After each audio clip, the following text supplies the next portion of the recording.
ஒரு அழகான கிராமத்துல நிலான்னு ஒரு குட்டி பெண் இருந்தா. அவ தான் அம்மாவுக்கு மிகவும் செல்லமான மகள். அம்மா அவளை எப்போதும் என் செல்லக்குட்டின்னு தான் அழைப்பார். ஒரு நாள் நிலா பள்ளி முடிந்து வரும்போது மிகவும் சோகமா வந்தா. அவளோட முகத்தை பார்த்த உடனே அம்மாவுக்கு தெரிந்து விட்டது நிலாவின் ஏதோ ஒரு கவலை என்று. என்னாச்சு என் செல்லக்குட்டி, ஏன் முகம் வாடி போயிருக்கு என்று கனிவோடு கேட்டார். அம்மா, இன்னைக்கு பள்ளியில ஓவிய போட்டி நடந்துச்சு. நான் வரைஞ்ச படம் நல்லாவே இல்லைன்னு என் நண்பர்கள் சொன்னாங்க. எனக்கு வரையவே தெரியல போல என்று அழுது கொண்டே சொன்னாள். அம்மா சிரித்துக்கொண்டே அவளை அருகில் அழைத்து அணைத்துக் கொண்டார்.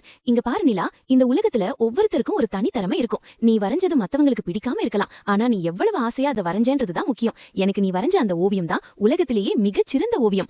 அம்மா நிலாவின் கண்ணீரை துடைத்து அவளுக்கு பிடித்த இனிப்புகளை செய்து கொடுத்தார். அம்மாவின் அன்பான வார்த்தைகளை கேட்ட நிலாவுக்கு தன்னம்பிக்கை வந்தது.